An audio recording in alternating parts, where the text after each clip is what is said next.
Vaikuntha prince পাঠক তই কোন coat কিয় বিখ্যাত মই তোৰ বিষয়ে একো নাজানো বা জনাৰ প্ৰয়োজন বুলি কৰা নাই কিন্তু তই আজি তোৰ পৰিচয়টো নিজেই দি বহুত ভাল কাম কৰিলি ভাবিলো ময়ো তোক ৰাইজৰ আগত অকণমান চিনাকি কৰি দিওঁ তই যিহেতু মোক পোনছাতে তই বুলি সম্বোধন কৰি কথা কলি গতিকে তোকো মই তুমি বা আপুনি বুলি সম্বোধন কৰাৰ প্ৰয়োজন বোধ নকৰিলো তই নিজকে কি বুলি ভাব সেলিব্ৰিটি এক্টৰ সমাজসেৱক সমাজ সংস্কাৰক আৰু কিবা আছে যদিও মই হেয়া নাজানো কিন্তু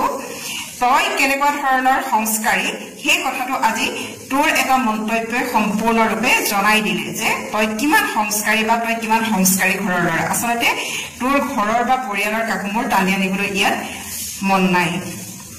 তই মোক প্ৰশ্ন কৰিলি য'ত মই এটা মাৰ্জিত ভাষাৰে এটা কমেণ্ট কৰিছিলো সেই কমেণ্টত তই মোক প্ৰশ্ন কৰিলি যে তই কি কৰি আছ তোৰো যাবৰ মন নেকি মোৰো যাবৰ মন তোলৈকে মোৰ যাবৰ মন তই নিবি নেকি ক মই যদি যাওঁ তোলৈকে যাম তোতকৈ বয়সত এগৰাকী ডাঙৰ ব্যক্তিক যেতিয়া তই বুলি সম্বোধন কৰিলি তই কিয় যোৱা নাই বা তোৰো যাবৰ মন নেকি বুলি প্ৰশ্ন কৰিলি গতিকে তই কিমান সংস্কাৰী সেই পৰিচয়টো তই নিজেই দিছ বৈকুণ্ঠ প্ৰিন্স পাঠক তোৰ নামটো বহুত ধুনীয়া এফালে বৈকুণ্ঠ এফালে প্ৰিন্স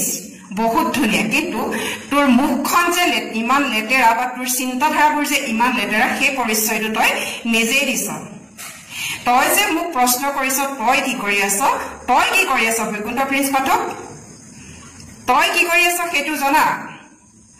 তই বা সেই কংকনা বৰাৰ দৰে কিছুমানে সেই কাৰোবাৰ মানে অবৈধ প্ৰেম অনৈতিক কিবা কাৰ্য সমাজলৈ টানি আনি নেদেখা বা নজনা 10 জনক তহঁতে জনাই আছ তহঁতি কেইখন সংসাৰ জোৰা লগাব পাৰিছ কেইজনী নাৰীক কেইজনী মহিলাক তহঁতে ন্যায় দিব পাৰিছ কাৰোবাৰ কিবা এটা ৰিউমাৰ ওলালে বুলিয়ে তাকে টানি আজুৰি উলুটাই যে এই ফেচবুকত বজাই থাক তাত কি তহঁতি ভাল বাৰ্তা প্ৰেৰণ কৰি আছ নেকি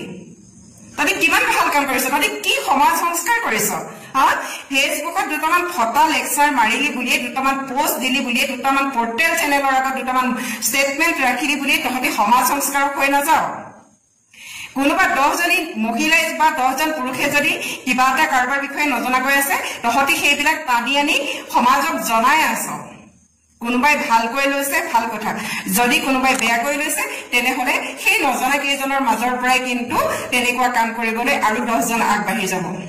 তহঁতি কেইখন সংসাৰ জোৰা লগাইছ কেইজনী নাৰীক ন্যায় দিব পাৰিছ আজিলৈকে তাৰ লিষ্টখন প্ৰকাশ কৰ ফেচবুকত ফটা লেকচাৰ মাৰি পোষ্ট দি থাকিলে কোনো কাম নাই বুজিছনে মোৰ দৰে মহিলাই তহঁতৰ সেই ফটা লেকচাৰ নুশুনে হয়তো মগজ নাইকিয়া কোনোবাই তহঁতক হয় ছাৰ হয় মেডাম কৰি দিব পাৰে কিন্তু মোৰ দৰে এগৰাকী মহিলাই তহঁতক হয় ছাৰ হয় মেডাম নকৰো কাৰণ তহঁতি কি কৰ তহঁতি সেই লোকৰ পকৰত খন্তি মাৰি তহঁতি সেই বেলেগৰ মানে হেৰিবিলাক আনি বেয়া কামবিলাক আনি তহঁতি সমাজত প্ৰচাৰ কৰ তহঁতি কি কৰি দেখুৱাইছ কেইটা পৰিয়ালক তহঁতি ন্যায় দিব পাৰিছ কেইখন সংসাৰ তহঁতি জোৰা লগাব পাৰিছ তাৰ লিষ্টখন দিবি গম পাইছনে তেতিয়া মানিম যে তহঁতি ফটা লেকচাৰ মাৰি অলপ হলেও কাম কৰিছ আমাৰ হে কোনো কাম নাই আৰু যিয়ে নহওক তই যি কৰ যি নকৰ সেয়া মোৰ জাজমেণ্ট কৰিবলৈ কোনো অধিকাৰ নাই কিন্তু এটা কথা তই যেনেকৈ গণতান্ত্ৰিক দেশৰ নাগৰিক হৈ তোৰ মতামত প্ৰকাশ কৰাৰ অধিকাৰ আছে ময়ো গণতান্ত্ৰিক দেশৰ নাগৰিক মোৰো মতামত প্ৰকাশ কৰাৰ অধিকাৰ আছে আৰু যিটো কমেণ্ট মই কৰিছিলোঁ সেই কমেণ্টটো মই মাৰ্জিত ভাষাত লিখিছিলোঁ কিন্তু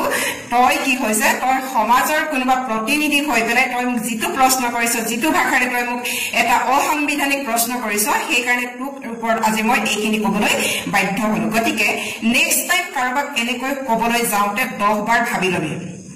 গম পাইছ আৰু কাজিয়া কৰিবলৈ সেই তেনেকুৱা মানুহৰ লগত ভাল যাৰ লগত অন্ততঃ মোৰ লেভেলটো মিলে তাৰ লগত কাজিয়া কৰিও মজা লাগে কিন্তু তোৰ দৰে মাথাত গোবৰ লৈ ফুৰা সমাজ সংস্কাৰকৰ মোৰ লগত মানে যুক্তি তৰ্ক কৰাৰ কোনো মানে অকাদ নাই বুলি ক'লো গম পালি নহয় কাৰণ তোৰ অকাদ থকা হলে তই আজি ছচিয়েল মিডিয়াত এজন সমাজ সংস্কাৰক হিচাপে নিজকে চিনাকি দি মোক তেনেকুৱা এটা অসাংবিধানিক প্ৰশ্ন কৰিবলৈ আগবাঢ়ি নাহ গতিকে নেক্সট টাইম কাৰোবাক কিবা ক'বলৈ যাওঁতে অকণমান নিজৰ মুখখন শালীনতা বজাই ৰাখি প্ৰশ্ন কৰিবি আৰু মই গোটেইখিনি স্ক্ৰীনশ্বট মই লগাই দিছো তই কি মন্তব্য কৰিছিলি আৰু মই কি মন্তব্য কৰিছো ৰাইজে চাওক তাৰ পিছত ৰাইজে মতামত প্ৰকাশ কৰিব ধন্যবাদ